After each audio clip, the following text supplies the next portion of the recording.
भगवंत अर्जुनाला गीतेमध्ये मार्गदर्शन करताना सांगतात, चातुर्वर्ण्यमयं सृष्ट्या गुणकर्म विभागशः. या श्लोकातला हा पहिला चरण आहे आणि पहिल्या चरणातले नंतरचे जे शब्द आहेत, गुणकर्म विभागशः.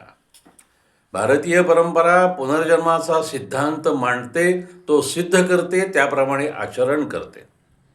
मग पूर्वीच्या जन्मांमध्ये या सूक्ष्म देहाकडून जेही काही कर्म घडलेलं आहे किंवा त्याचे जे काही गुण आहेत, त्या गुणांनुसार आणि त्याने केलेल्या कर्मांनुसारच आत्ता आम्हाला हा जन्म, हा देह आणि हे कार्य प्राप्त झालेलं आहे, हे नक्की.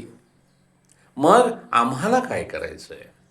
तर हे सकल विश्व ही भगवंताची क्रिया आहे, कार्य आहे. आणि या कार्यामध्ये एक मदतनीस म्हणून आमची ईश्वरानं निवड केलेली आहे.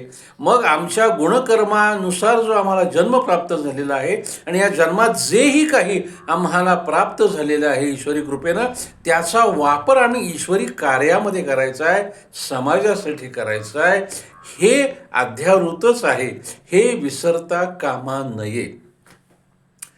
ईश्वरी कार्यामध्ये मदत करण्यासाठी आलेला जन्म ईश्वरी कार्यामध्ये मदत करूनच सार्थ होऊ शकणार आहे, अन्यथा नाही, हे आम्ही समजूनच घेतलं पाहिजे.